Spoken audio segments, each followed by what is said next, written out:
Continuamos con APU Televisión, como todos los miércoles, aquí en Extra TV, en la pantalla del canal 22 de Telecentro, y estamos por todas las vías, también nos pueden encontrar en YouTube. Y ahora es momento de meternos con una nueva entrevista, porque está Julio De Vido, exministro de Obra Pública de la Nación, en comunicación. Julio, ¿cómo estás? Buenas tardes, gracias por estos minutos.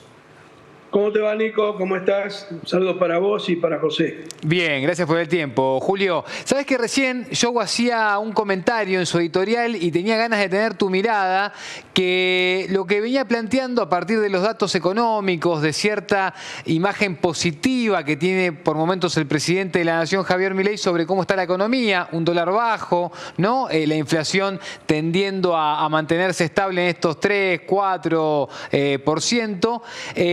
El tema es cuánto dura eso, Julio, porque se habla mucho de la burbuja que eso puede generar, y quería tener tu mirada sobre eso, sobre todo porque tu área ha sido un área muy vinculada y muy dependiente de cómo está el sistema económico, ¿no? Y el funcionamiento de la economía en general. Mirá, me parece que en el marco de la lógica, yo no soy economista, por empezar, pero soy un constructor, arquitecto, pero me parece que dentro de la lógica de ciudadano argentino, y estoy próximo a cumplir 75 años, este proceso ya lo viví durante la época de Martínez de Oz, en la famosa tablita que terminó con el que apuesta al dólar pierde. Evidentemente es una suerte de espejismo que está sujeto a otro espejismo que es ajeno a nuestra realidad cotidiana. Cuando digo es un espejismo para nosotros, no para los que se la llevan a partir del sistema financiero. Acá la diferencia no lo hicieron los pobres empleados que iban a cambiar $200 por mes para resguardarse del proceso inflacionario que ya viene desde abril de 2018, o sea que involucró al gobierno de Macri, que además complicó más las cosas aún con el nivel de endeudamiento. Si en la medida que te meten en la lógica del Fondo Monetario, de los mercados internacionales de crédito, te aíslan de la realidad argentina y de la realidad de la región. Si nosotros, vos te das cuenta que prácticamente con el nivel de inflación que ha habido desde el 10 de diciembre del año pasado hasta ahora, sumado al que ya traíamos de arrastre, el valor del dólar no se condice para nada con el proceso inflacionario que ha tenido la Argentina, dado que el dólar teóricamente no sufre la inflación que se produce en Estados Unidos, no acá, desde un punto de vista lógico. Paralelamente, Brasil devaluó su moneda casi un 27%. Si, más allá de las miserencen que nos ofrece el presidente en su pelea con Lula y otros mandatarios, evidentemente somos absolutamente funcionales al despegue, más allá del fomento a la actividad industrial que tiene Brasil por parte del gobierno de Lula, las políticas de Lula. Evidentemente, más el gas que le vamos a regalar nosotros de vaca muerta a precio venal para vender un recurso no renovable, te den lo que te den es rifar más que la joya de la abuela, rifar la joya de la abuela, la casa y la de papá y mamá. Así que claramente yo el futuro lo veo muy inestable, más allá si tomamos en cuenta que a su vez también Brasil va a tener su propio terremoto económico si el presidente Trump lleva adelante el famoso 100% de aranceles a las manufacturas importadas de los BRICS. O sea, va a afectar fuertemente eso a Brasil. Calculo que no tanto a China. ¿Por qué? Porque tiene un desarrollo tecnológico industrial monumental. Y además, en realidad, si bien ellos dependen de la economía norteamericana, porque tienen muchísimas reservas, reservas entre comillas, tienen muchísimos bonos de la deuda norteamericana en su haber, porque han comprado bonos de la deuda como parte del superávit de la actividad industrial. Evidentemente el escenario es muy complejo, y entrar a un escenario porque la política de Trump, de hecho, si miramos el editorial que hizo la revista The Economist, donde pondera a Milei justamente porque no le da protección a la industria argentina, y lo contrapone a la figura de Trump, que va a generar una enorme protección a la industria norteamericana. Entonces, el nivel de subalternización que está teniendo el gobierno respecto a las futuras políticas económicas de los Estados Unidos a partir de enero, evidentemente es como se genera, estamos de acuerdo, pero en el acuerdo, ese acuerdo implica además la profundización del abismo, de la falta de criterio y de sentido común en la que vivimos. Julio. De eso al caos hay un solo paso. Ahí hay también una nota de New Yorker de hoy, en donde, que la comentaron en varios programas, sobre todo el programa de Daniel de Toñetti, a la mañana en la Radio de las Madres, bastante buenos comentarios, me pareció atinado, en donde claramente le hacen una nota a Massa relacionado a qué piensa de Milei. Y dice, bueno, yo pienso que es un tipo, igual que yo piensa, que y no es una ponderación a Massa, ¿no?, sino una coincidencia, es lo que dice la nota. Dice, no, Milei es un tipo que cree fuertemente en lo que dice. Y le dice, ¿usted qué prevé que va a pasar? Y preveo que va a venir en algún momento un escenario caótico en la Argentina, claramente. Julio, ¿cómo estás? José Cornejo te saluda. ¿Cómo te va? Me fue media larga la respuesta, pero pero aplica, Julio, no pasa nada. Sí, me parece una introducción válida para lo que una pregunta que siempre te quise hacer. Cuando uno piensa en el modelo kirchnerista 2003-2015, digamos, el modelo exitoso, uno se podría sintetizar, o corregime si estoy diciendo una burrada. El gobierno kirchnerista funcionó porque transformaba la energía en productos industriales y en ese camino el consumo obligaba a los capitalistas a generar trabajo. ¿Está bien pensado eso? No, y había, si vos entendés que el 70% del PIB argentino se explica por el consumo, evidentemente al tener tarifas subsidiadas y a la industria a su vez tener subsidiada la tarifa, generaba un escenario de crecimiento, de desarrollo económico y crecimiento de la actividad que solo iba a ir a compensar ese déficit fiscal, entre comillas, que generaba el subsidio. De hecho, en los 4 años de Néstor, del 2003 a 2007, no hubo déficit fiscal. En ese sentido, Julio, ¿viste cuando los que contraargumentan contra el gobierno kirchnerista dicen, bueno, el viento de cola, la situación de los precios de las commodities? ¿Se puede regresar a ese modelo económico?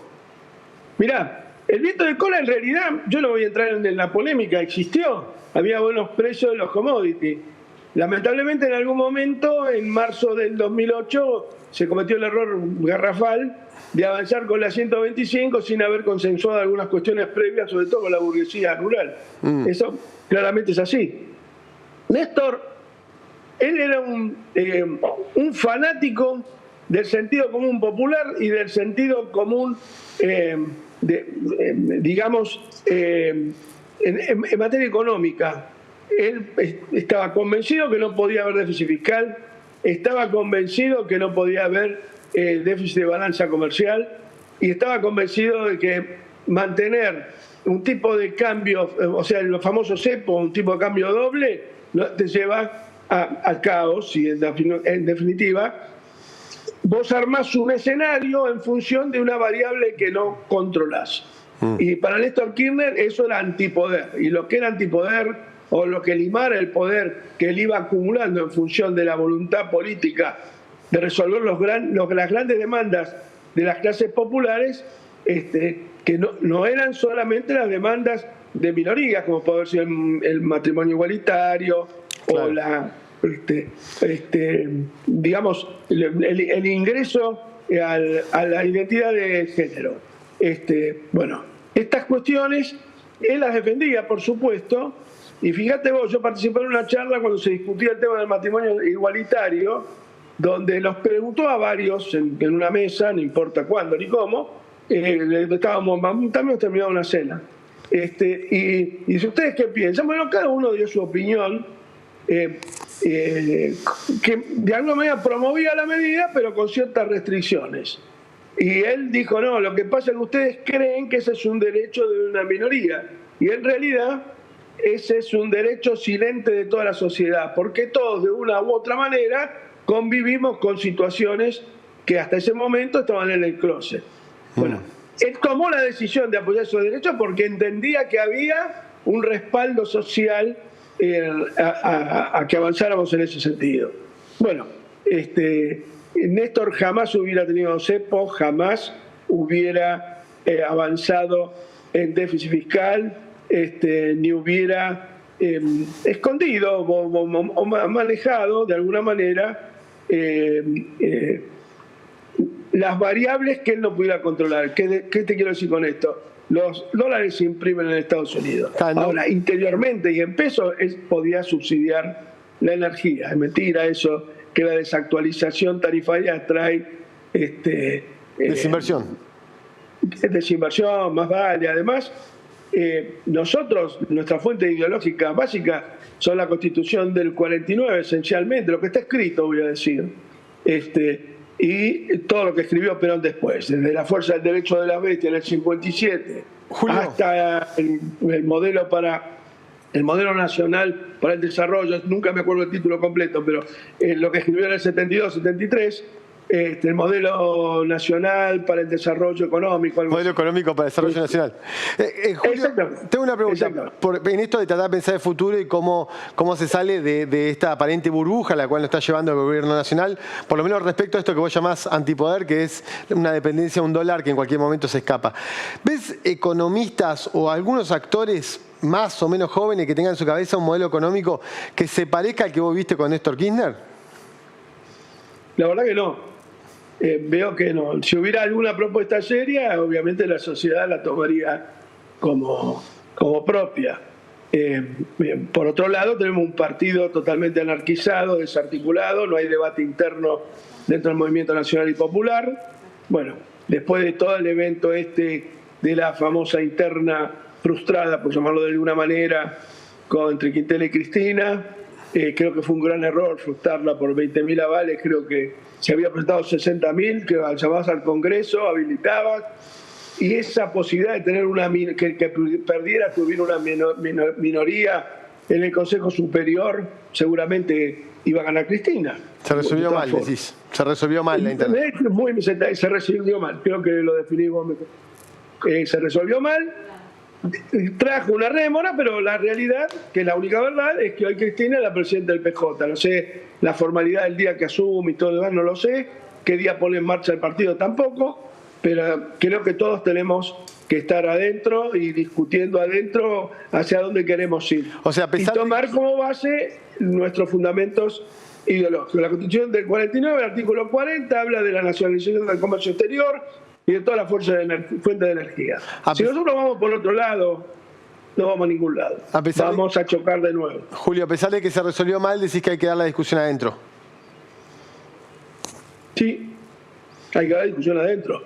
Y hay que debatir, va a tener que sentarse también Axel adentro, todos. Yo soy partidario de eso.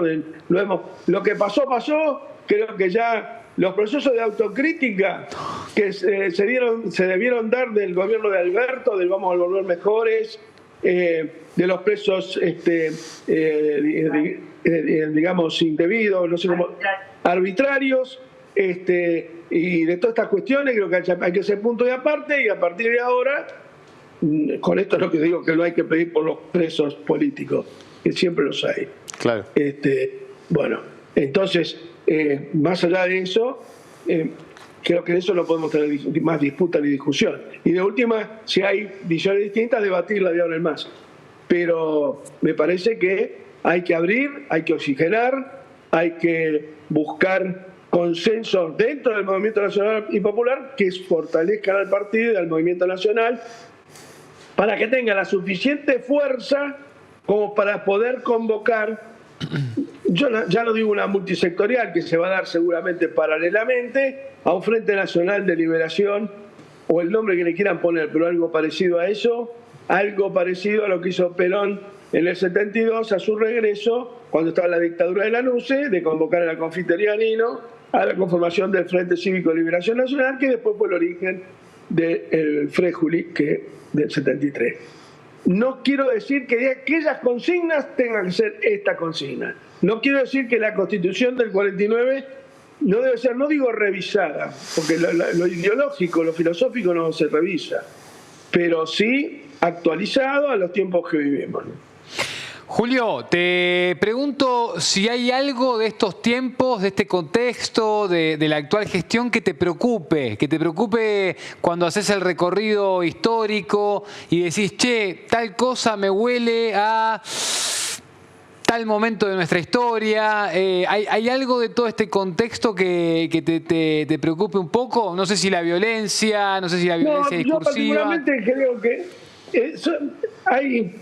podríamos decir que la política económica era parecida a la de Martínez de Dios, pero no es igual. Hay otras cuestiones, hay otros. Vos fíjate que más allá de la masacre y de los desaparecidos, durante la dictadura se mantuvieron las empresas del Estado en manos del Estado. No hubo la osadía que hay ahora de barrer con aerolínea y demás. Cosa que después la gente... ¿Qué pasó con la vez pasada? Cuando la privatizó Menem. Bueno, se la entregó a un grupo de... Bueno, Iberia fue inicialmente, que la vació, después compró este grupo de delincuentes de Marzán, y ahora la tiene el Estado Nacional sí, en venta. Yo me acuerdo, en 2001, a principios de año, cuando entró en crisis Marzán, todo el fenómeno anterior a Marzán. Después Marzán aprovecha la oportunidad para terminar de vaciarla, porque eran aventureros.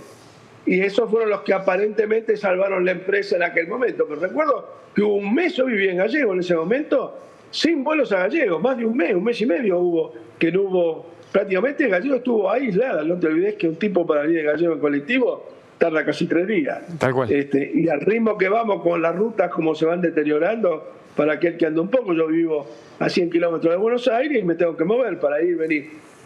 Cada vez la propia Panamericana, que era una autopista que estaba bien mantenida, yo veo, a pesar de haber subido las tarifas, una degradación en el mantenimiento de banquina, el agüellamiento que va produciendo que día a día cuando cae 4 gotas se inunde, porque si hay 1 centímetro de agua arriba de la carpeta asfáltica, está inundada. Cuando vos frenás, el vehículo hace aquaplaning y chocás con el que va adelante. Va a empezar a haber accidentes muy graves en materia vial, porque la desinversión es absoluta. Y en aerolíneas, yo te digo, vos fíjate lo que pasó con el Flybondi. Hoy es tapa de todos los diarios, de los portales, para ser más actualizados.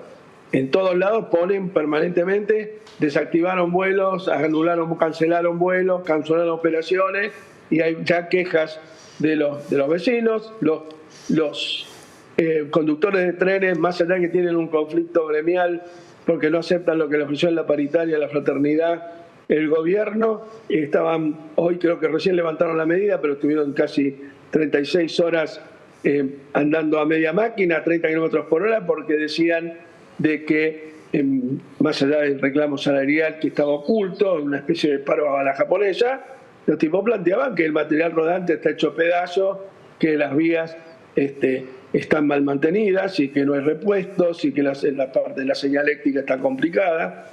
Ya hubo un accidente recientemente. Julio, siempre es un placer hablar con vos. Te mandamos un abrazo grande. Gracias por estos minutos. Bueno, la disculpa de no poder haber ido al piso porque me complica viajar. No te preocupes, no va a faltar oportunidad. No va a faltar oportunidad. Bueno, muchas gracias por el espacio. A vos te escucho muchas veces a la mañana cuando me despierto temprano. Te mando un abrazo, Nico. Gracias, Julio. También, Te llamamos en estos días, en cualquier momento, y hablamos ahí en la radio, o el día que andes con ganas de unos mates tempraneros, te venís y te esperamos. Dale. Chao, amigo. Chao. Ahí estaba Julio De Vido, ex ministro de Obra Pública de la Nación. Julio. Quédense, que ya seguimos con más APU TV. Vamos a hablar del trabajo y también la pata cultural, como siempre, la agenda. ¿Qué tenemos para los próximos días para disfrutar y poder hacer un poco de cable a tierra?